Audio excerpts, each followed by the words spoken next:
Oggi abbiamo fatto un laboratorio con la maestra Marianna che si intitola Una cartolina dal futuro. Ci siamo divertiti molto, abbiamo scritto una cartolina che la manderemo a noi del futuro.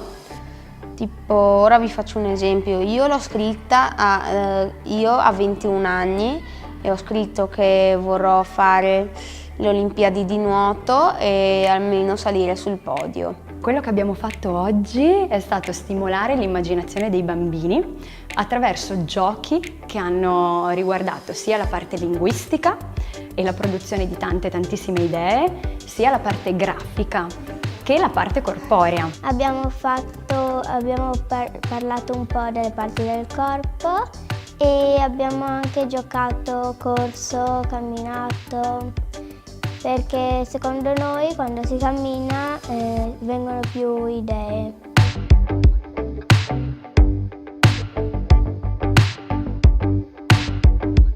È importantissimo muovere il corpo perché il movimento del corpo implica movimento di pensiero. Pensiamo che siano due cose molto separate, la mente e il corpo. In realtà sono strettamente connesse. Basta pensare che per avere una nuova idea o le idee migliori in genere ci vengono quando camminiamo, quando passeggiamo, quando cantiamo sotto la doccia.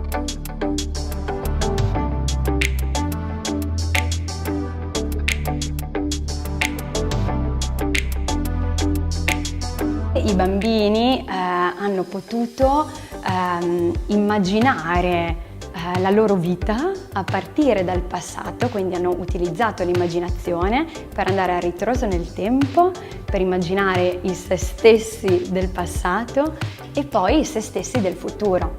Questo ha permesso loro di entrare in contatto con tutti quelli che sono e sono stati e saranno i loro sogni, i loro desideri, le loro aspirazioni, e abbiamo prodotto una cartolina che i bambini invieranno al se stesso del futuro. E poi abbiamo scritto anche tutte le cose che pensavamo quando eravamo in precedenza e anche cosa potremmo pensare nel futuro. È importante stimolare la creatività di pensiero perché permette di percorrere vie originali per orientare il proprio modo di pensare, il proprio modo di essere, il proprio modo di agire. È importante mantenere questa finestra di pensiero aperta. I bambini hanno un'immaginazione molto ricca da piccoli e poi piano piano l'abitudine, la routine fa sì che questo canale venga piano piano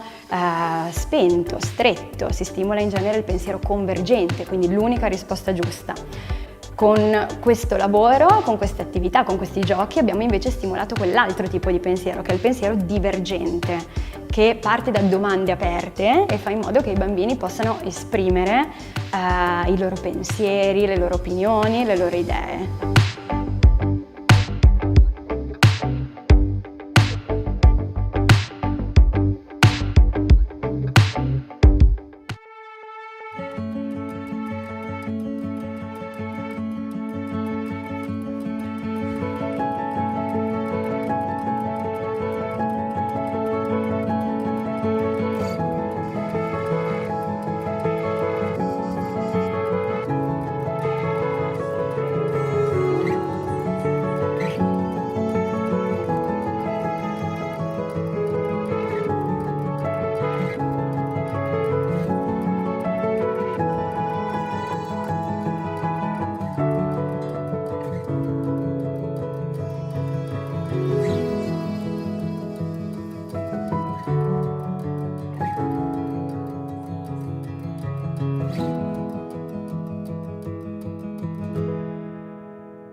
Buon pomeriggio a tutti e benvenuti a Educhiamoci, le giornate per l'educazione organizzate dal Comune di Vittorio Veneto, assessorato alle politiche scolastiche in collaborazione con IEM Servizi.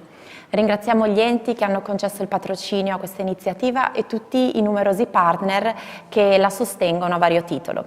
Siamo come sempre in diretta dalla scuola secondaria Lorenzo da Ponte di Vittorio Veneto e stiamo trasmettendo sul profilo Facebook di Educhiamoci e sul canale YouTube del Comune di Vittorio Veneto. Salutiamo il pubblico che ci sta seguendo da tutta Italia e vi invitiamo sempre a condividere le dirette sui vostri canali. Vi ringraziamo per il supporto che ci state dando in questi giorni. Prima di questo intervento avete potuto vedere un breve video di una delle numerose esperienze che abbiamo condotto nelle scuole nei giorni scorsi, nelle scorse settimane, e nello specifico abbiamo visto quella condotta da Marianna Brescacin dal titolo Una cartolina dal futuro.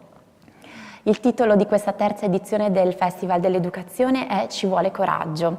Quello del coraggio è un tema che abbiamo voluto approfondire considerando varie sfaccettature e accettando anche di guardare dentro noi stessi, a volte anche tra, diciamo, nelle parti che ci piacciono meno di noi, come faremo per esempio quest'oggi, per poi poterci mettere nella relazione con il bambino, la bambina, il ragazzo, la ragazza di cui ci prendiamo cura a vario titolo, con una nuova disponibilità e apertura.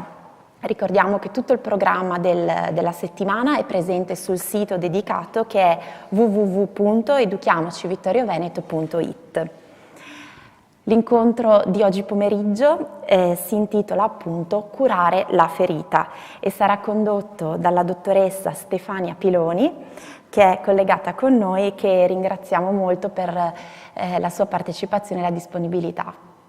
Grazie dottoressa. Grazie per il gentile invito, grazie.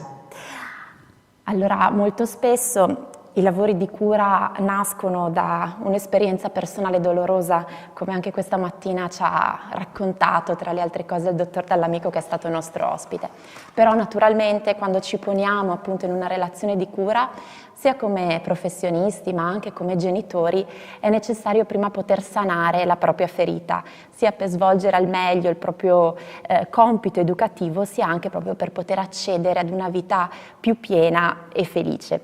Quindi parleremo di questo tema con appunto la dottoressa Stefania Piloni, che è medico chirurgo, specialista in ginecologia e ostetricia, docente di fitoterapia e nutraceutica presso l'Università di Milano e direttore sanitario del Poliambulatorio Medico Ginecea a Milano. È membro della Commissione delle Medicine Non Convenzionali dell'Ordine dei Medici di Milano, è giornalista, pubblicista, autrice di molti libri e medico della Grande Via, associazione diretta dal professor Franco Berrino. Prima di passare la parola alla dottoressa, ricordiamo che potete porre delle domande che faremo poi al termine del suo intervento commentando la diretta nei profili social oppure scrivendo un messaggio su WhatsApp al numero che vedete comparire tra poco in sovrimpressione. Eccolo qua. Allora lascio adesso la parola alla dottoressa Piloni e auguro a tutti un buon incontro. Grazie. Bene. Grazie per la bella introduzione. È un tema molto delicato, quello della ferita, perché ognuno di noi porta le proprie ferite in sé, strette nel proprio cuore. Io come medico è chiaro che mi occupo anche di ferite del corpo, ma è chiaro che come medico mi occupo anche di ferite dell'anima e spesso le due ferite sono unite. E dunque spesso la cicatrice non è solo una cicatrice che c'è sul corpo, ma è una cicatrice anche dello spirito. È un patto silenzioso che però lega spesso nel dolore. E allora dove lo metto questo dolore? Dove lo metto questo dolore che può essere quello di una malattia, piuttosto quello di una delusione, quello di un tradimento d'amore, oppure di un tradimento familiare, di un tradimento dell'amicizia. Cosa ne faccio di questa ferita? Sapete che noi in medicina diciamo che le ferite vanno certamente disinfettate, certamente curate, ma poi vanno lasciate all'aria aperta anche perché si devono asciugare. E in modo traslato potremmo dire che è vero, la ferita va asciugata alla luce del sole. E questo è un modo già per mettere la ferita in uno stato di cura, per iniziare a curarla. E poi vedremo anche se la nostra ferita potrà del tutto guarire e che tipo di cicatrice farà. Però certamente bisogna iniziare a prendersene cura. E allora c'è un bel libro, che è il libro di Siddhartha, che è il libro di Hermann Hesse, che è bello leggere e rileggere nella vita, perché quando lo si legge magari da giovani, poi dopo qualche anno lo si fa rileggere, ci si trova veramente con anche, come spesso capita con i libri, con un viaggio di vita fatto e dunque anche un'opinione diversa su quello che sta capitando al giovane Siddhartha, che è un giovane che incontriamo, che esce alla casa del padre per andare a incontrare 1000 maestri, magari incontrarne qualcuno di valore sulla strada, e poi portarsi a casa tutte le ferite lungo il suo percorso, che sono soprattutto ferite delle emozioni. E poi lo incontriamo vecchio alla fine del libro e che dunque fa i conti con tutto il suo passaggio di vita. E questo vecchio Siddhartha, con le sue ferite emotive, decide finalmente di confidarle a qualcuno, a un amico che incontra, che è Vasudeva, e dice che bello la possibilità di poterle raccontare a lui, mentre lui nell'ascolto accoglieva le mie parole, le assorbiva, dice, proprio come un albero fa con la pioggia. Da insegnante di fitoterapia non posso non aver sottolineato sul mio libro questa bella frase di come un albero fa con la pioggia. Perché è vero, a volte davanti alla ferita o alla narrazione di una ferita, a volte chi l'ascolta non deve a volte neppure dare conforto, perché è già confortante il fatto che la persona possa raccontarla. E dunque la prima cosa da fare è consegnare la ferita. La ferita va consegnata, non dobbiamo sempre gestirla da soli o portare il peso da soli. Si può finalmente consegnarla a qualcuno.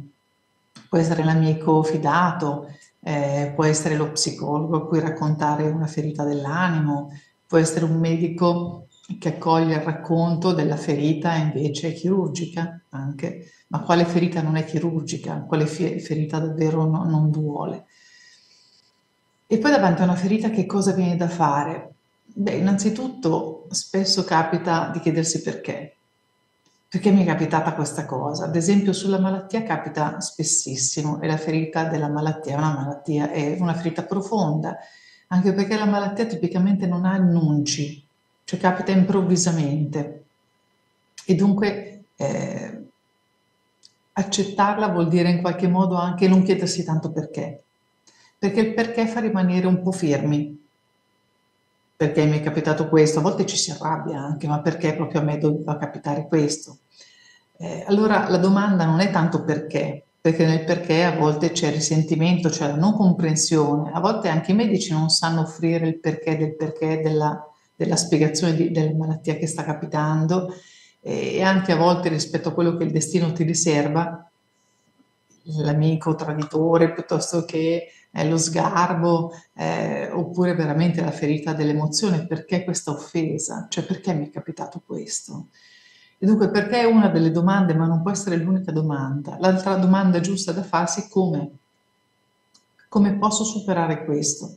Nel come cammino, nel come vado oltre, nel come trovo le risorse affinché ci sia tutto il supporto per andare avanti, per guardare avanti. Per cui perché stiamo lì, stiamo fermi, ci arrabbiamo anche un po', invece con il nostro come riusciamo a viaggiare oltre, riusciamo in qualche modo a venire un po' a capo di tutto quello che si può fare per venirne fuori. E anche perché spesso, diciamo la verità, c'è un po' una sorta di senso di colpa che ci viene rispetto alla ferita. Quando io parlo con le persone rispetto a quello che è capitato, qualcuno crede addirittura di meritarselo un pochino, che in qualche modo è qualcosa che ti è capitato nella vita perché un po' te lo sei meritato. E dunque la persona incomincia a covare una sorta di senso di colpa rispetto a quello che è capitato, anche rispetto alla ferita. Una sorta di causa-effetto per cui ho fatto delle cose e qualcosa mi sta tornando indietro nel negativo. È una cosa che io vedo spessissimo questo, in medicina è una cosa che capita spesso, no? Ma forse mi è capitato questo perché mi sono comportato in quest'altra maniera. Cioè l'associazione può essere, ad esempio, un comportamento scorretto può spingere verso il farsi male sotto ogni punto di vista, anche verso il punto di vista emozionale, non solo quello appunto medicale. E anche lì, come facciamo a sconfiggerlo questo senso di colpa? E tenete conto che è uno dei motori più forti al mondo, quello del senso di colpa. E c'è un filosofo che ha scritto che più che dell'amore e dell'odio, poi il senso di colpa, che il senso di colpa spesso ci espone così tanto, ci facciamo del male a volte se ci esponiamo tanto, rischiamo di rimanere feriti per l'appunto. E allora magari là dove c'è tanto senso di colpa possiamo contrastarlo con un buon senso di responsabilità, che è in quel come mi prendo cura di me, come divento responsabile verso ogni passo della mia vita. E dunque se ho sbagliato, come faccio a essere responsabile verso l'errore che mi ha portato alla ferita? E dunque smetto di dire che è colpa di qualcun altro, che questa cosa mi è capitata perché un amico mi ha offeso, ma io ho dato il permesso a questo amico di offendermi, o perché un partner mi ha tradito, e forse io ho tradito me stesso, perché spesso ci si tradisce anche da soli, senza che qualcun altro ci tradisca. Piuttosto che oggi mi ha fatto tanto ridere una signora che ha una ferita diversa, cioè una ferita un po' familiare, e dunque ha placato questa sua cosa con l'utilizzo dei dolci. Per cui mangia tanti dolci per colmare le sue ferite dell'animo. Di ferite questa povera signora ne ha tante effettivamente, però la sua reazione è stata quella di incominciare a comprare dolci, mangiare dolci, di aumentare tanto di peso e ad avere ad oggi anche uno stato di salute che ha incominciato a risentire un po' di questa scellerata idea del mangiare dolci. Lei mi ha detto, sai cosa faccio? Li mangio di nascosto. Io ho detto, ma di nascosto da chi? Da te stessa? Da te stessa non sei mai al riparo, puoi mangiarli senza che magari il tuo medico ti veda, piuttosto che ti vedano i tuoi figli, piuttosto che ti veda tuo marito, ma non sei al riparo dalla tua consapevolezza. E questo dunque, secondo me, è importante rispetto a ogni ferita, stare nella responsabilità che per lei, ad esempio per questa signora, non voler avuto dei tradimenti familiari, i miei fratelli e le mie sorelle sono comportati male con me e io ne ho tanto dolore e allora rifuggo nel dolce, perché alla fine è un autogol, è come, perché poi non solo il problema del tradimento, ma riesco ad avere anche un problema, ad esempio, di prediabete.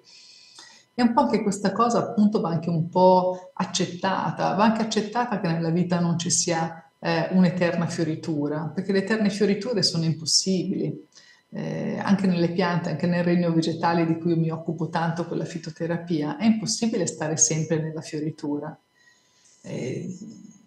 Un'eterna fioritura è possibile solo in una pianta di plastica. Se la pianta è di plastica avrà un'eterna fioritura, giusto? Allora, se non voglio conoscere tutte le stagioni della mia vita o della vita delle persone che ho intorno, perché c'è anche la ferita dell'altro che è una nostra ferita. Molte persone dicono vorrei che fosse capitata a me questa cosa, perché l'avrei accettata di più. Ma siccome capita a una persona che amo, che può essere veramente una persona della cerchia delle persone per cui sento amore nella mia famiglia, non riesco a accettarla. Cioè è capitata a mio figlio questa ferita, perché non è capitata a me? Io avrei potuto reggerla meglio, mi sarebbe stato più facile, invece mi sento sconfitta nel momento in cui la devo accettare per qualcun altro. Non ce la faccio, avrei preferito fosse capitato a me, per cui non solo la sofferenza per la propria ferita, ma anche la sofferenza per la ferita delle persone a cui vogliamo davvero bene. Per cui pensate veramente a una pianta dobbiamo essere pronti all'autunno della pianta, perderà le foglie, dobbiamo essere pronti ai rigori dell'inverno, la pianta potrebbe anche morire, oppure potrebbe farcela scavallare l'inverno e andare verso la sua primavera. E dunque arrivare di nuovo alle gemme, dunque andare incontro a una fioritura che non sarà comunque per sempre, perché ogni fase di luce vuole poi una fase d'ombra. Il ritmo delle stagioni ce lo spiega benissimo, è solo che a volte noi facciamo fatica a accettarlo nella nostra vita, che non possiamo sempre essere vincenti, non può andare sempre tutto bene. Arriverà la ferita, ma la ferita forse ha da insegnarci qualcosa. Perché non dobbiamo tapparci le orecchie e dire è stata sfortuna, sono stato sfortunato in questa cosa, oppure colpa di chi mi ha ferito. Dobbiamo anche pensare che c'è anche una nostra responsabilità in questo, se ci è capitato. Se è capitato vuol dire che ci possiamo mettere responsabilità, non colpa. Sono due cose completamente diverse, cioè non è colpa mia che è capitato questo, ma ci voglio mettere tutta la mia responsabilità. Più responsabilità ci metto, meno c'è colpa e meno c'è senso di colpa. Pensate alla signora che mangia i dolci, che dice non mi vede nessuno, ma ti vedi tu, non comprarli.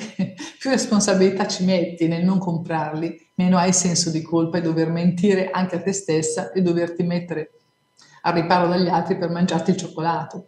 Poi è sempre il cioccolato, perché il cioccolato è un grande riparatore di ferite, almeno nella vita delle donne spesso il cioccolato è un modo, perché il cioccolato fa in modo che produciamo anche ormonalmente tutti i neurotrasmettitori anche della felicità, alza la serotonina come si dice, per cui il cioccolato è sempre un grandissimo alleato, però sappiamo che non possiamo abusarne appunto. Pensate che in modo diverso anche una valutazione della ferita. Sapete che gli sciamani nelle tribù erano le persone che mettevano in comunicazione tra la vita materiale e la vita spirituale, fra gli uomini e gli dei in qualche modo. Ma come si faceva a riconoscere uno sciamano? Perché una persona nel proprio gruppo veniva riconosciuto come colei che portava il dono? Anche le donne potevano essere le donne medicina, le donne sciamane. Una delle cose che era importantissimo da verificare, che dunque che la cerchia degli anziani o lo sciamano in carica andava a valutare, è che la persona avesse passato un periodo di sofferenza. E dunque era molto importante come ne era uscito, cioè qual era il suo modo come era stato il suo modo di attraversare la sofferenza. Tant'è che addirittura se la sofferenza aveva portato a un segno fisico, cioè una ferita di cicatrice sul corpo, allora questo era un segno sicuro, perché non solo hai avuto una sofferenza emotiva, ma il tuo corpo ha sofferto e sei passato attraverso questo dolore e questo dolore ti ha insegnato qualcosa e dunque il dono si esplicitava attraverso il dono della ferita. Noi facciamo fatica a entrare nell'idea che la ferita sia un dono, cioè che sia veramente qualcosa da cui dobbiamo imparare. Però appunto, come abbiamo detto, questo è il primo passo. Il primo passo è accettarla, secondo davvero pensare di poterla consegnare a qualcuno. Le ferite guariscono alla luce del sole, altrimenti vanno in suppurazione, direbbe un medico, possono andare in cancrena. Devono essere portate alla luce del sole. Alla luce del sole vuol dire non lo devo vivere nel segreto. Pensate che in medicina io parlo tanto con persone che non rivelano diagnosi, si vergognano, non lo dicono. In molte ferite emotive è così. Ad esempio, io facendo la ginecologa vedo molte coppie che non riescono ad avere bambini. E quando io dico, ma voi avete parlato anche della vostra difficoltà in questo periodo, perché poi spesso capita che la coppia dei giovani sposi abbia sempre tante persone intorno che dopo il matrimonio chiedono allora quando farete un bambino? Loro magari lo stanno già cercando. Lo stanno già cercando e magari è tanto che lo stanno cercando, magari più di un anno che lo stanno cercando, ma ancora non hanno avuto questa buona notizia. Vivono questa cosa come una profonda ferita dell'animo, non è una ferita sul corpo, è una ferita che riguarda anche il corpo, perché sentirsi sterili e sentirsi non creativi è comunque molto doloroso per la coppia.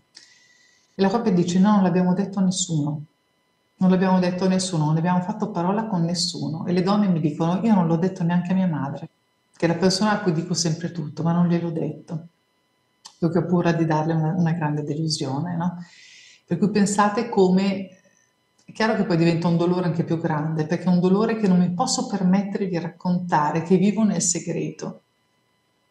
La donna che mi dice non vado a trovare le mie amiche che hanno avuto un bambino perché mi sento che vorrei piangere, no? Che sono felice per questa persona che è mia amica che è diventata madre, ma sono molto infelice per me, non la vado a trovare.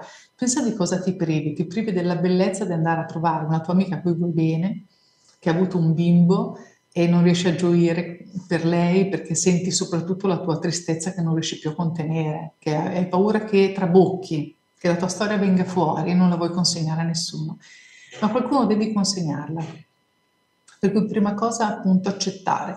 Esiste una pratica del Giappone che si chiama kintsugi. Il kintsugi è la riparazione della ferita, la riparazione della breccia che avviene attraverso l'oro. L'oro viene dalla lacca, perché sapete che c'è una linfa di una pianta che noi chiamiamo appunto la lacca e questa tradizione viene da riparare. Ad esempio una tazza si rompe, questa tazza può essere buttata oppure può essere impreziosita, per cui viene rincollata, ma viene incollata con la lacca e la lacca viene profilata in oro. E per sempre la sua ferita, la ferita di questa tazza che si è rotta, sarà visibile. Potremmo dire che prima era una tazza come tutte le altre, perché tutte le tazze sono uguali, dice questa bella parabola giapponese. Tutte le tazze erano uguali prima, ma adesso questa tazza è unica, perché si è spaccata come solo lei poteva spaccarsi, è caduta e si è rotta come solo lei poteva rompersi, per cui era una tazza come tutte le altre, ma poi la sua ferita l'ha resa unica. È per questo che la sua ferita merita di essere trattata con l'oro, perché è preziosa e dunque deve essere una ferita dorata per l'appunto. Per cui innanzitutto partiamo da lì, partiamo dall'accettare di andare in pezzi, di fratturarci, di ferirci. È questo che bisogna accettare, va accettato senza scappare, senza dire è colpa di qualcun altro, senza non assumersene la responsabilità. E come fare per rimanere lì in questa emozione? È sbagliato quando qualcuno ti dice ma buttati su qualcos'altro, pensa a qualcos'altro, non stare lì. Non si guarisce così. Perché quando ti è capitato qualcosa e devi voltare la pagina, volta la pagina se sei veramente guarito nella ferita, altrimenti non è guarita la ferita, la stai solo nascondendo. E se la nascondi non guarisce. Come fare allora? La posso consegnare anche alle pagine di una scrittura creativa, posso tenere un diario, che magari è solo un mio diario, però posso scrivere i sentimenti che sento. Non riesco ad avere un bambino, sono molto infelice per questo. Allora posso scriverlo, posso darlo a un diario, posso rimanere nell'emozione, anche nell'emozione scritta, perché gli posso dare una forma migliore, non solo la forma che è in tumulto dentro di me, non riesce a trovare veramente anche le parole per dirlo. Pensate a quella donna che non riesce a dirlo a sua madre, perché ha paura di deluderla, di dare a sua volta una ferita a questa madre da portare. Per cui la prima cosa è proprio non scappare. E certamente l'altra cosa è metterci tutto il nostro valore. Pensate alla riparazione con l'oro. È proprio lì il segreto, riparare con l'oro. C'è forse la frase più famosa del cristianesimo che ama il prossimo tuo come te stesso. Amalo come te stesso, non più di te stesso. Dunque ama te come il prossimo, amati. È la cosa più difficile per cui siamo qua e siamo chiamati nella nostra vita, l'amore per il sé. L'amore per il sé è davvero tanto, tanto importante e non è un egoismo, non è una celebrazione dell'ego. È veramente bellezza, bellezza e riconoscimento della propria bellezza. È così difficile da imparare l'amore per il sé. Io tutti i giorni, ad esempio, è una cosa su cui rimango tanto con le giovani ragazze, soprattutto le giovani donne mi portano questo, quando si vedono piene di 1000 difetti, quando hanno ferite emozionali di qualche tipo, quando a scuola qualcuno ti dice sei troppo grassa piuttosto che sei troppo magra e allora poi magari partono i disturbi alimentari perché le parole feriscono, le parole sono uno dei modi per dare ferita. Cerchiamo sempre di fare in modo che le parole che diciamo siano gentili, che non siano armate, che non dividano mai, che siano parole gentili verso gli altri. E qui abbiamo tanti educatori, so anche con noi, per cui comunque dobbiamo certamente scegliere le parole. Io mi rendo conto anche per quanto riguarda noi medici di quanto sia importante la scelta con cui comunichiamo le diagnosi, la scelta della parola, perché capiamo che dall'altra parte sortisce tutto una volontà diversa di cura, che quando si viene dai medici si viene dai medici per un consiglio di cura. Eppure poi c'è qualcuno che esce e decide di non comprare le medicine, di non curarsi, di sottovalutare, di non smettere di mangiare i dolci, di non smettere di fumare. Non entra nella responsabilità della cura e c'è chi invece che svolta, che cambia completamente, decide che lo fa e allora fa un percorso di guarigione sotto ogni punto di vista. E questo non è così diverso per la parte emozionale, cioè non è che questa cosa cambi e sia così diversa, perché ha molto a che vedere col valore che ci riconosciamo. E dunque vai a fare la spesa, devi comprare le cose che sono importanti per la tua salute. Io dico sempre, scrivi il tuo nome sopra la lista della spesa e non comprarlo il cioccolato se la tua glicemia è alta, anche se la ferita emozionale che hai viene placata dal cioccolato, però fai un atto di responsabilità verso questa ferita, scrivici il tuo nome E dico anche sempre, quando prendi una medicina, se non la vuoi prendere, che dici che te la dimentichi, ma è importantissima per te, per darti valore, mettiti allo specchio, guarda questa bustina, questa pillolina, guardati negli occhi e prendila. Entra nel rispetto verso veramente la cura che ti devi. Perché anche queste sono piccole cose per il riconoscimento del sé, per il riconoscimento del valore. Perché mettersi in fondo alla lista della spesa o alla lista delle priorità della vita, o mettere la propria ferita in fondo perché ci sono altre ferite da sanare, quelle familiari. Io che parlo con le donne è sempre così. E dicono io devo correre tutto il giorno, devo fare questo per mio marito, per mia suocera, per i miei bimbi, per tutti quanti. Dico ma vabbè, è il momento tuo, quando arriva il momento tuo. Allora non c'è mai un momento per te, questo momento va trovato, altrimenti non poni attenzione veramente alla cura per te stessa. E poi sicuramente l'altra cosa importante per guarire la ferita è rimanere nel nutrimento della parte spirituale, cioè fare attenzione a questa parte perché è importantissima. E dunque anche davanti alla ferita chirurgica, la persona che abbia avuto veramente pensate al cancro al seno, rimane una cicatrice sulla mammella, dunque c'è una ferita, ma una ferita anche emozionale profondissima per una donna questo. E di conseguenza c'è spazio per tirare fuori questo dolore. È un dolore chirurgico, ma quello se ne va con gli antidolorifici. Ma pensate all'altro dolore, al dolore del femminile che viene inciso, martoriato, reso simmetrico, con un corpo in cui la donna non si riconosce più. Sono donne che mi dicono, io dopo che ho questa cicatrice non mi guardo, non mi riesco neanche più a toccare. So che dovrei mettere una crema per la cicatrice, ma non riesco a metterla, non riesco neanche più a toccare il mio corpo. E di nuovo, perché mi è capitato questo? Perché è capitato a me? Perché è la domanda sbagliata. Facciamo come? Come faccio a stare bene? Con chi ne parlo? Come faccio a mettermi la crema? Faccio un trattamento fisioterapico, mi faccio aiutare? Chiedo al mio medico di metterla la prima volta con me? Chiedo a mio marito con me di aiutarmi a fare questo gesto per me? Devo trovare la soluzione. Trovare la soluzione vuol dire che è normale aver paura. E anche la paura fa parte delle emozioni che viene quando abbiamo la ferita e quando andiamo in 1000 pezzi. Ma c'è una bella frase di Livia Chandra Candiani che dice: non voglio imparare a non aver paura, voglio imparare a tremare. Pensate com'è bella questa frase. Ma chi di noi non ha paura? Devo negare anche la paura al fatto che la ferita e quello che mi viene mi faccia paura nell'andare avanti? Tremerò come una foglia, potremmo dire, per rimanere nel fitoterapico. Voglio imparare a tremare, magari a tremare come una foglia, perché conoscerò qualcosa di più lì. Lì c'è un limite, c'è qualcosa di me che non conosco. C'è qualcosa di me che posso conoscere, è veramente un ottimo banco di prova quello del pensare di andare oltre e veramente di conoscersi anche attraverso la sofferenza, perché c'è tanto che esce. Per me che per i medici è facile stare vicino e tenere per mano le persone che attraversano un percorso di sofferenza, anche quando il dolore è perfetto. Io come ginecologa, seguendo le persone che partoriscono, è chiaro che so benissimo che quello è un dolore perfetto. E anche quando c'è un taglio cesareo, quella è una ferita di felicità comunque, perché viene alla nascita un bimbo, per cui sono dolori che sono perfetti e che vengono ben accolti, giusto? E dunque sono ferite che portano addirittura grande gioia e grande felicità. Però comunque passare dalla ferita è sempre un banco di prova per tutti, cioè veramente il momento in cui possiamo davvero imparare qualcosa.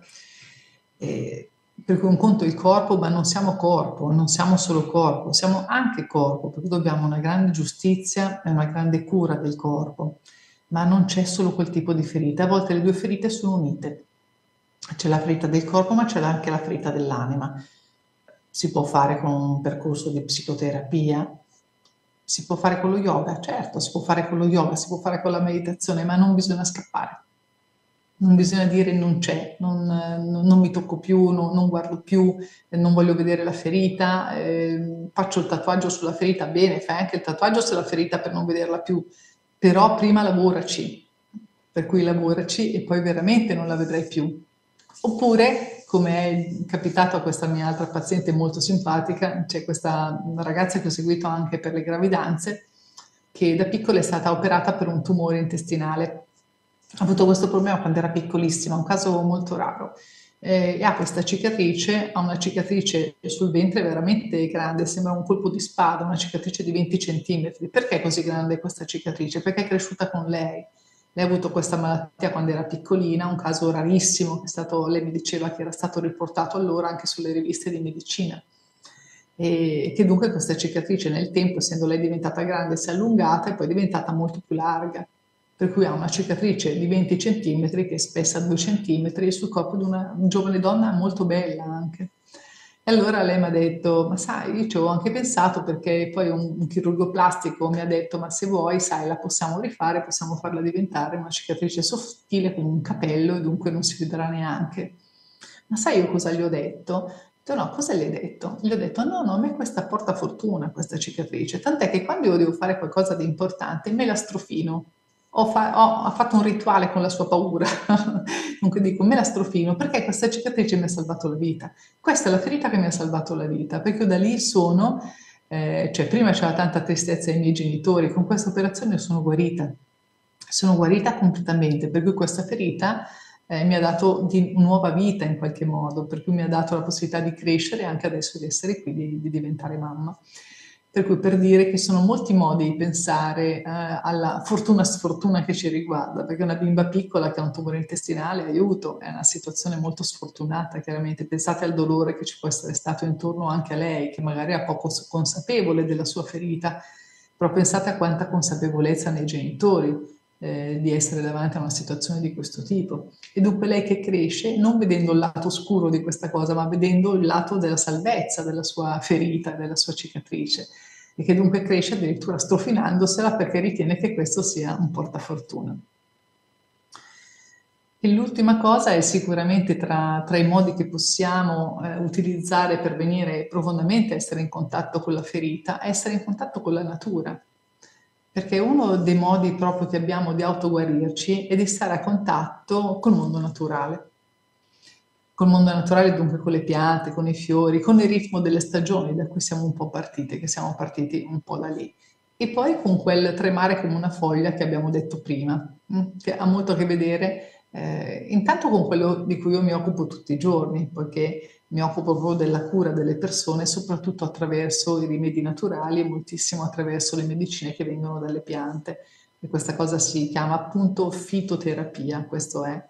E vorrei in questi ultimi minuti un po' raccontarvi quanta somiglianza ci sia fra le emozioni del regno vegetale e le nostre emozioni e dunque quanta bellezza ci sia tra le nostre sofferenze e quello che le piante possono fare per aiutarci. È quello che ho un po' scritto in questo libro che si chiama Le piante ci parlano, dove ho voluto mettere questi polpastrelli come l'impronta, perché sapete quando si taglia un albero, quando c'è il taglio dell'albero, si trovano dei cerchi, giusto? Per cui si trovano dei cerchi che sono all'interno, che ricordano un pochino i cerchi, la nostra impronta, per cui per chi dice che non ha il pollice verde, qualcuno mi dice ho il pollice nero verso le piante, io dico sempre prova a metterle nella terra, perché a volte quello che non succede in vaso capita se sei invece nella possibilità di avere una vera radice, una radice incarnata nella terra. E pensate quanto è in equilibrio una pianta, perché la pianta ha la parte alla luce, ma anche una vasta parte nell'ombra. È quello che dicevamo all'inizio di questo, insomma, che c'è quando parlavamo della pianta di plastica, giusto? Se vuoi un'eterna fioritura, prendi la pianta di plastica. Ma la pianta, l'albero, l'essere più bilanciato in assoluto, perché ha esattamente speculare, la pianta, la parte che c'è appunto alla luce, e speculare la parte della radice, che se noi andiamo a vedere l'albero intero è come se ci fosse un altro albero che è esattamente dentro la terra. E pensate che a me ha sempre lasciato veramente sbigottita questa cosa di studiare la fitoterapia e di vedere nella fitoterapia che la pianta, le sue caratteristiche in qualche modo ci vengono già narrate dalle storie popolari, a volte anche dalle storie mitologiche. Ad esempio, se usiamo una pianta per il dolore, questa pianta è legata a storie che riguardano il dolore. Se invece utilizziamo una pianta per avere gioia, e per avere allora allegrezza, in qualche modo più leggerezza potremmo dire nella vita. Tipicamente questa pianta è associata a dei racconti che ci parlano di gioia o viene utilizzata in percorsi di questo tipo. Abbiamo un grandissimo legame con le piante, perché comunque non dobbiamo pensare di aver perso i rituali attraverso le piante, quelli ci sono tantissimo. Se c'è un bacio a Natale sotto il vischio, se sono rose rosse amore, se c'è ad esempio i confetti sono mandorle perché riguardano appunto la forma della vulva e come dire in qualche modo che c'è una sorta di fertilità augurata agli sposi. E abbiamo un fortissimo legame. L'albero di Natale più di tutti, no? Ci portiamo a casa un albero, vero o finto che sia, ma lo adorniamo e ci scambiamo i doni davanti a quest'albero. Ecco, per cui abbiamo un grande legame e ci sono delle piante che aiutano a curare le ferite. E vi racconto allora qualcuna di queste piante, ad esempio una che forse conoscete, la calendula. La calendula è una pianta lenitiva per il dolore. Pensate che la sua storia dice che Venere stava piangendo perché Venere aveva perso Adone, il suo amato l'aveva perso in battaglia e quando lo perde piange, le sue lacrime toccano il suolo e da queste lacrime spunta il fiore della calendula. Per cosa usiamo la calendula in medicina? La usiamo come lenitivo, spesso come lenitivo della ferita. Ad esempio può essere una crema che si mette anche su una parte ustionata, piuttosto che se c'è stata un'abrasione, se c'è una ferita sulla pelle, la calendula è un cicatrizzante e soprattutto non brucia mai, per cui non dà mai la sensazione del bruciore che a volte con altre piante ci potrebbe anche essere. E una pianta che più di tutte riveste un po' il dono del curare la ferita ha una bella storia che è proprio legata alla ferita stessa, che è quella che si chiama iperico. Il nome botanico è Iperico perforatum. Perché si chiama perforatum? Perché se noi prendiamo una fogliolina di questa pianta di iperico e la mettiamo contro la luce del sole, vediamo che ha tantissimi piccoli fori. Pensate che chi l'ha osservata è andato a vedere proprio questo segno della pianta, che ha tanti bucherellini. La leggenda di questa pianta dice che l'iperico, che è dedicato a un santo, è dedicato a San Giovanni, porta appunto le stigmate di San Giovanni, perché comunque è stato colpito nella lotta contro il diavolo dall'unghia del diavolo, l'unghia del demone l'ha colpito. In modo traslato in medicina, noi usiamo questa pianta verso il male oscuro, che potremmo dire nella leggenda anche sacra, è per l'appunto la lotta contro il diavolo, contro il demone, e dunque portare il segno contro la foglia appunto di questi bucherellini, di questi fori delle unghie del diavolo. Però dall'altra parte diventa proprio la lotta contro il male oscuro e contro dunque la depressione. Pensate che l'iperico perforato, che da noi è un integratore, ma in Germania è venduto come farmaco, perché è un farmaco a tutti gli effetti, è uno dei farmaci che serve proprio nella cura della depressione e funziona anche tanto bene, a tanti studi scientifici anche da questo punto di vista. Però vedete, in questo caso è proprio la cura della ferita emozionale. Non solo, se io prendo l'olio di questa pianta, l'olio di iperico, l'olio è sempre stato usato per la riparazione della ferita. Per cui l'olio della pianta è un olio rosso che viene estratto in estate, in un giorno qualsiasi, no, nel giorno di San Giovanni, che infatti è nel cuore dell'estate. E non a caso, di nuovo, vedete che c'è questa attribuzione di senso dove uno mette la storia sacra, ma c'è anche la storia magica della pianta e poi c'è l'utilizzo che ne fai.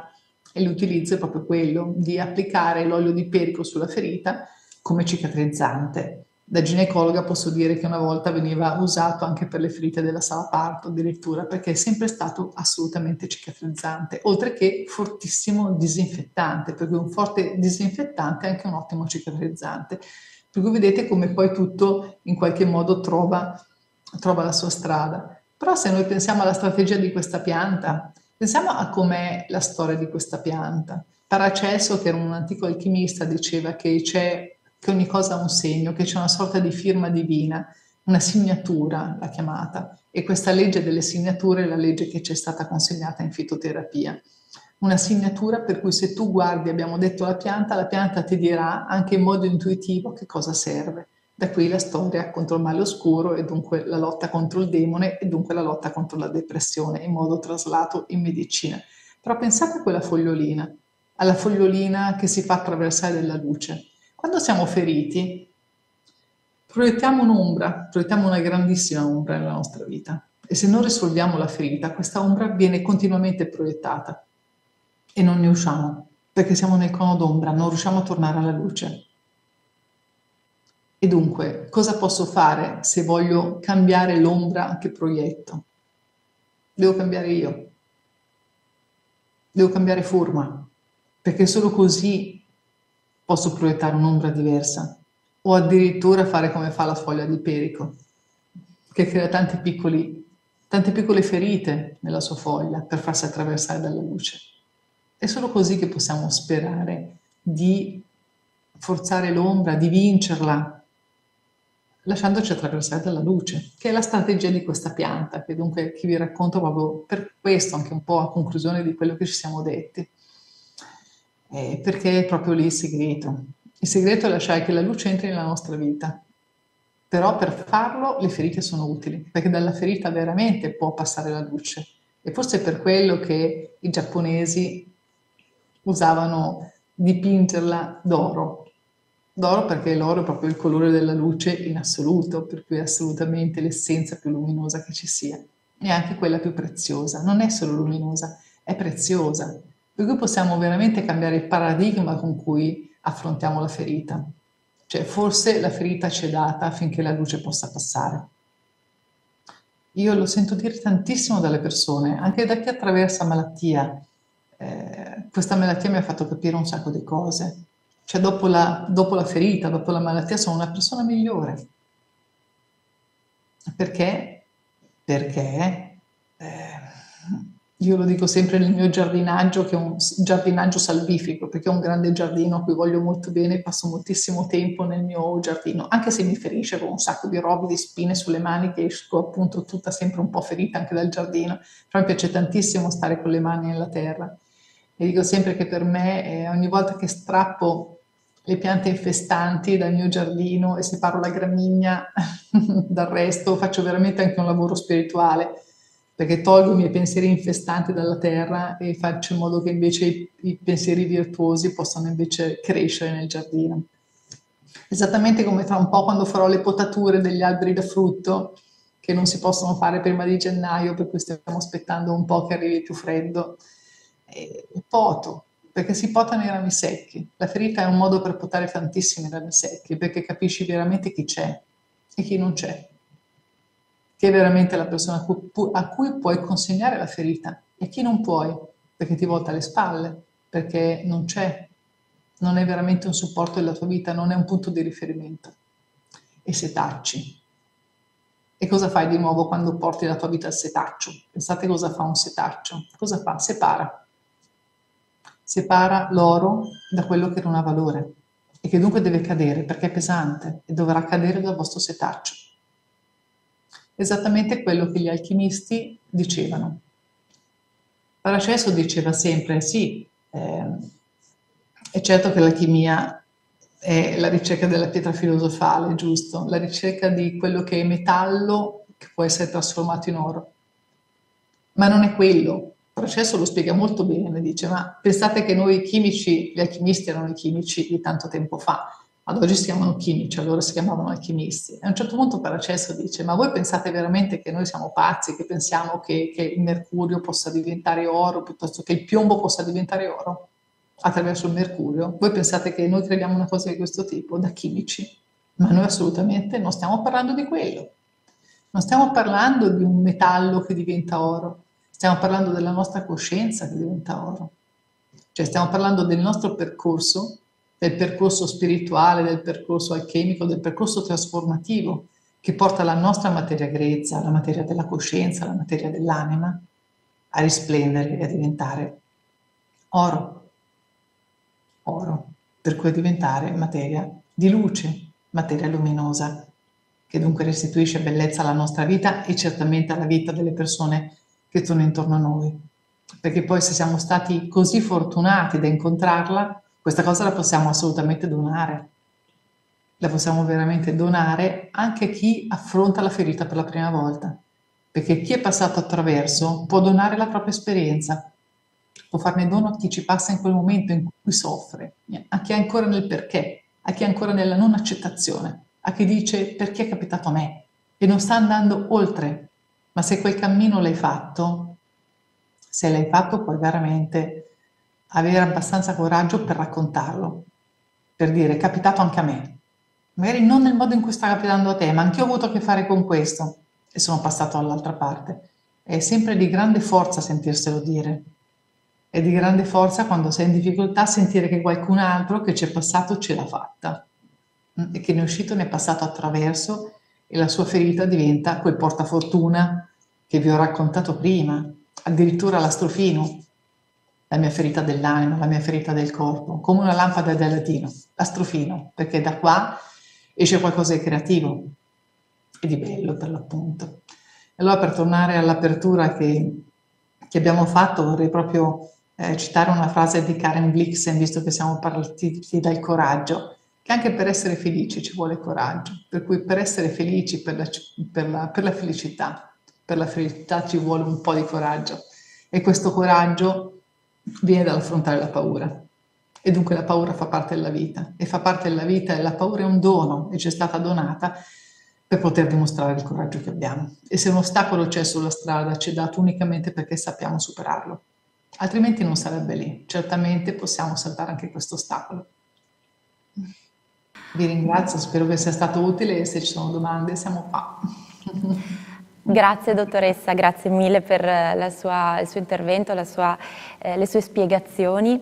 E ci sono sì delle domande che sono arrivate mano a mano che ascoltavamo insomma, le sue parole. Allora, innanzitutto qualcuno si chiede se noi non ci prendiamo cura delle nostre ferite, soprattutto le ferite emotive, quali rischi ci sono che queste possano andare in qualche modo a proiettarsi anche all'interno di una relazione educativa, sia come genitori ma anche come persone che si prendono cura di altri?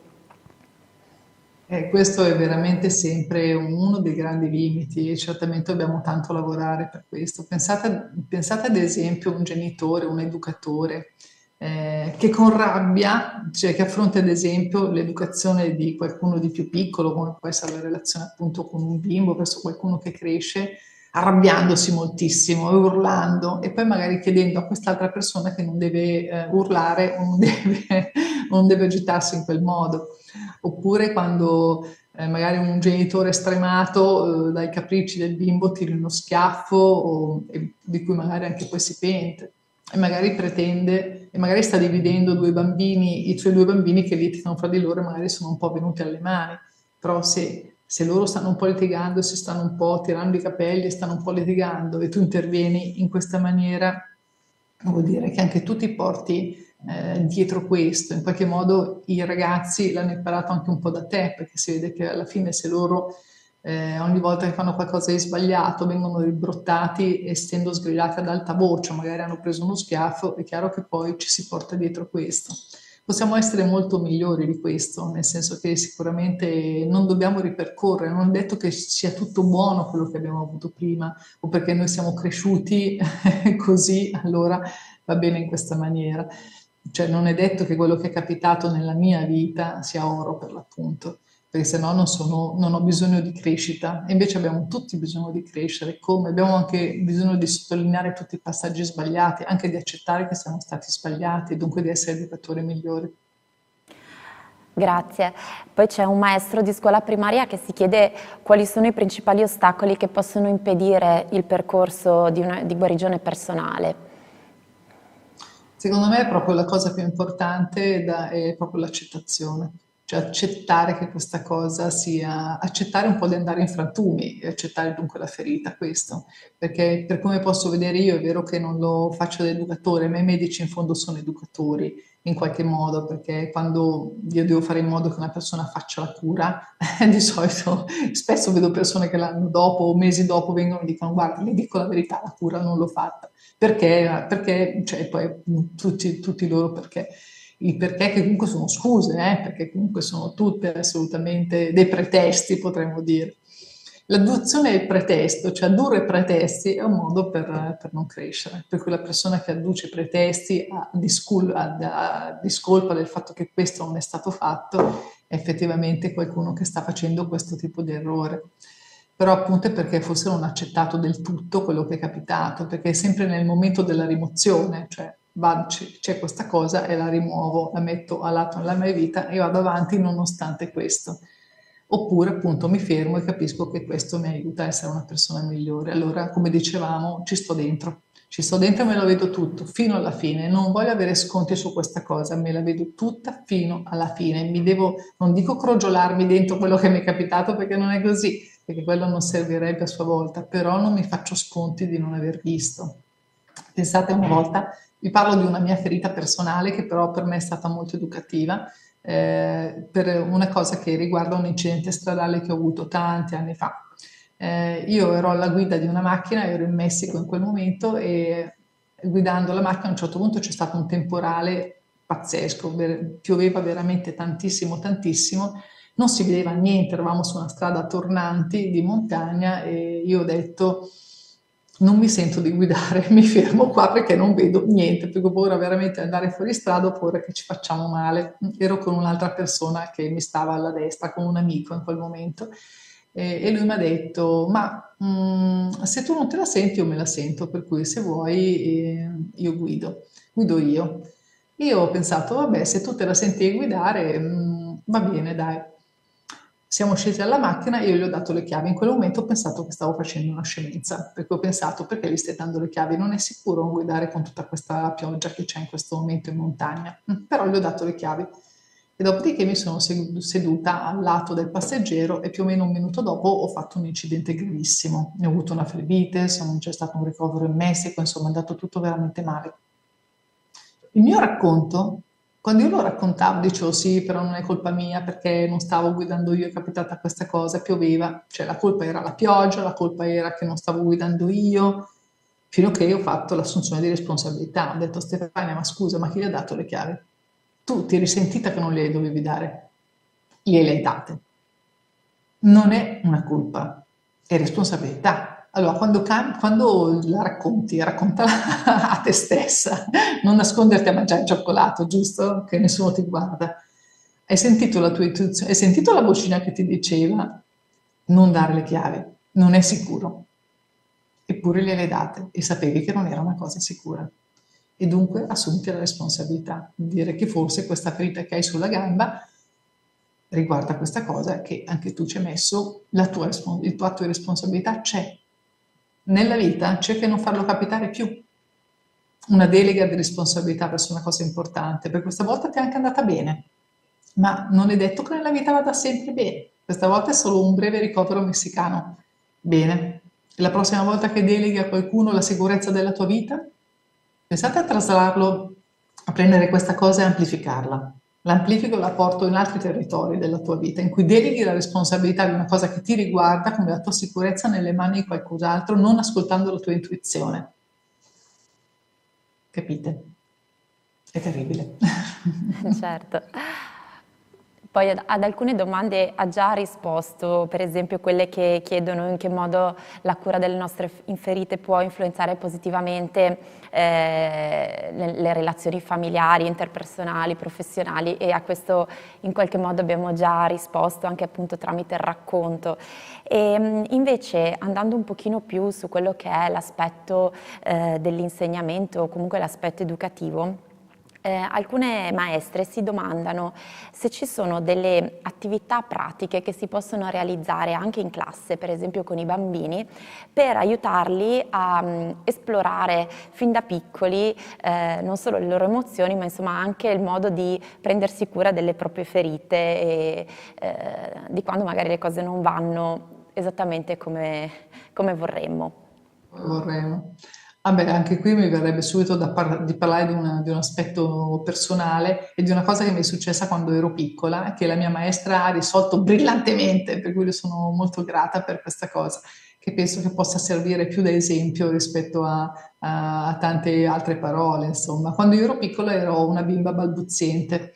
Ancora adesso ogni tanto mi incastro sulle parole, però prima avevo proprio un problema con l'ST soprattutto, mi chiamo Stefania, per cui per presentarmi ci mettevo un quarto d'ora perché Stefania non veniva. Ma poi non mi venivano un sacco di altre parole, per cui sono molto grata ai logopedisti che mi hanno aiutato e ad oggi posso anche fare un filmato come questo senza interrompermi per la balbuzia. Però ero schernita, perché a scuola mi ricordo questa prima elementare molto faticosa. Io non ero stata alle scuole materne prima, per cui ero sempre stata con i miei fratelli, mi trovavo per la prima volta in una comunità di bimbi che dunque mi prendevano in giro perché non riuscivo a parlare, non riuscivo a dire il mio nome, non riuscivo a fare queste cose. Allora la maestra, che forse voleva aiutarmi ma non sapeva anche lei come fare a aiutarmi in questo, certo aveva detto non scherzate Stefania, è una cosa che risolverà, però comunque non la dovete scherzare.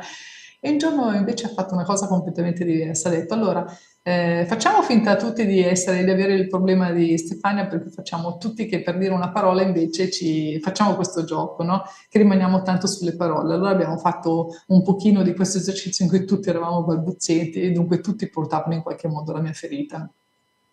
Questa cosa a me ha aiutato tantissimo perché finalmente ne ho riso, cioè sono riuscita a ridere di questa cosa e prima non ne ridevo affatto, per cui lei è stata talmente brava che poi alla fine, e da lì tutti hanno smesso, perché hanno capito, hanno fatto una piccola esperienza di questa cosa.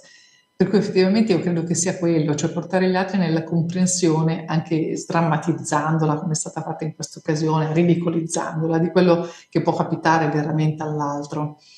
E appunto, e questo mi sembra un bello spunto che può regalarci la mia cara maestra, a cui sono sempre stata molto affezionata, anche per questo, perché è stato veramente un gran bel dono quello che lei mi ha fatto, facendo portare e condividere il peso della ferita che abbiamo in qualche modo condiviso. Io credo che anche i piccoli possano fare questo, cioè che con la condivisione, cioè cercando di creare immedesimazione in quello che sta capitando, ad esempio, a uno degli altri bimbi della classe nel momento in cui soffre per qualcosa. E dunque io credo che i bambini siano molto empatici, hanno un dono di empatia naturale, quello che spesso i medici non hanno, perché a volte i medici, anche noi dovremmo essere creature empatiche, ma purtroppo a volte ci difendiamo. È una difesa quella che fanno i medici, a volte che facciamo noi adulti, abbiamo imparato a schermarci verso la sofferenza degli altri, ma i bambini, grazie al cielo, questa cosa non ce l'hanno. E loro sono empatici di natura, un po' cioè, sono empatici anche verso la sofferenza degli animali, non sono empatici solo sulla sofferenza degli umani e non mascherano, non si proteggono, per cui con loro può essere veramente l'empatia più facile da poter ricercare. È un dono, sicuramente un dono, ma è un dono dei piccoli, per cui loro sono molto fortunati, perché non hanno neanche bisogno di forzarla questa cosa. E dunque io direi che bisognerebbe lavorare su quello, cioè che se il bambino diventa empatico verso quello che sta capitando, ad esempio in un altro bimbo nella classe, questa cosa l'aiuta a capire, certo che non porterà il peso di quella cosa che grazie al cielo non lo riguarda, però potrà capirlo più da vicino, potrebbe farne ad esempio un disegno, piuttosto che esplicitarlo con i colori, farlo fiorire, trasformarlo in un'altra cosa. Però credo che questo possa essere effettivamente d'aiuto, cioè nel momento in cui lo trasformi, lo colori, magari addirittura riesci a riderci tutti insieme, allora in qualche modo la paura poi se ne va con un colpo di spugna perché viene a essere alleggerita. Quindi sì, non nascondere ma condividere, non vergognarsi. No, infatti, nascondere no, anche perché se lo nascondi diciamo prima dove lo nascondi, poi pensate che è brutto avere un segreto che ti fa soffrire, cioè si può anche fare con le favole un lavoro di questo tipo, cioè per farlo capire ai bambini, cioè una persona ha un dolore, non lo può raccontare, una ferita e lo deve tenere segreto, non può dirlo, pensate come diventa pesante questo dolore, e moltissime fiabe sono legate a questo tipo di miti. E allora io penso che si possa proprio partire da lì. Certo, grazie. Ancora un'ultimissima domanda che le facciamo e che arriva da Daniela che sta seguendo da Facebook e chiede se appunto in questo percorso di cura della ferita siano importanti le parole gentili che rivolgiamo noi stessi. Sì, tanto, questo qui la parola deve essere gentile, sempre deve essere gentile. Abbiamo detto che deve essere gentile, non deve essere armata, mai neanche verso noi stessi. Allora facciamoci tanti complimenti, intanto noi con i nostri amici, le nostre amiche, le nostre persone della nostra famiglia, ringraziamoci e ringraziamo gli altri perché è importante il grazie che possiamo dire a noi stessi per la nostra presenza consapevole, il grazie che possiamo dire alle persone che semplicemente a tavola ci hanno apparecchiato, cucinato, versato l'acqua e che si prendono cura di noi. E a volte anche questo purtroppo passa un po' in secondo piano. E dunque l'amore per il sé, come dicevamo, è proprio che non è ego, perché l'ego è un'altra cosa, è importanza personale, ma l'importanza personale non è amore, è tutto ancora un altro viaggio. Però questa è la lezione più dura che siamo qua a imparare, perché l'amarsi non è ancora del bambino, non è dell'adolescente ancora e non è ancora dell'adulto, ci vuole veramente un grande viaggio quello dell'amore per il sé e possiamo veramente impararlo passo dopo passo e certamente la ferita è uno dei modi che ci fa capire quanto ancora più desideriamo una bella vita, una vita luminosa, insomma, per cui ci riporta anche con una frattura, se vogliamo, però bruscamente anche a riconsiderare veramente se siamo in equilibrio. E dunque fare una sorta di check-up, non medico, ma magari anche medico, ma una sorta di check-up per vedere dove sono, a che punto sono del mio viaggio spirituale. Veramente mi sto restituendo amore, grazia, bellezza, e sto veramente nutrendo il mio corpo, il mio spirito con le cose che sono veramente di nutrimento. Le relazioni che ho nella vita sono davvero relazioni nutrienti. La professione di cui mi occupo, il mio lavoro è qualcosa che veramente nutre. Mi è piaciuto moltissimo nell'ingresso, prima ancora di iniziare questa nostra conversazione, abbiamo sentito la maestra che diceva dico ai bimbi di scrivere una lettera a se stessi per quando saranno grandi. Dispiace a me di non averla scritta a questo punto la lettera, mi sarebbe tanto piaciuta poterla rileggere adesso e vedere se avrebbe combaciato quello che mi auguravo allora. Credo di sì per come è andata. Se mi guardo indietro e penso che da piccola dicevo che volevo far nascere i bambini, questo sicuramente è capitato, per cui sicuramente sì. E poi anche per il fatto che grazie al cielo ho una bella famiglia, ho 3 figli belli, per cui è andato tutto bene, per cui nelle cose importanti, dove erano proprio le cose che dovevo compiere in maniera bella e completa, direi che è proprio andata bene. Mi auguro per chiunque sia qui con me, anche se non vi vedo, che ognuno di voi possa dire sì, ecco, se avessi potuto recapitarmi quella lettera, direi che le cose importanti c'erano. Grazie, grazie mille. Allora, le leggo solo alcuni commenti che sono arrivati da chi ci sta seguendo e naturalmente sono tutti ringraziamenti. Silvia dice: ho preso spontaneamente la penna, non volevo lasciare andare le sue parole, grazie. Assunta dice: complimenti professoressa, interessante intervento. Lara ancora meravigliosa, tanta dolcezza e sensibilità, grazie. Elisa scrive: un contributo profondo e molto interessante. Anche noi ci uniamo naturalmente a questi ringraziamenti e la ringraziamo nuovamente per la sua disponibilità, per aver partecipato a Educhiamoci. Grazie a voi, grazie tante, davvero. E per il contributo, insomma, che ha portato a queste giornate per l'educazione. Grazie ancora, dottoressa Piloni. Andiamo a concludere. Il Comune di Vittorio Veneto, assessorato alle politiche scolastiche, vi ringrazia di cuore per aver partecipato. Vi invitiamo a seguire anche i prossimi appuntamenti gratuiti. Trovate come al solito il programma sul sito www.educhiamocivittorioveneto.it. Vi aspettiamo più tardi alle 17:30 per l'appuntamento con Matteo Lancini dal titolo Rivoluzione educativa, occupiamoci delle fragilità degli adulti, e poi questa sera alle ore 20:30 per l'appuntamento con la dottoressa Daniela Lucangeli con l'incontro Oltre la paura, un viaggio di conoscenza. Grazie a tutti e a più tardi.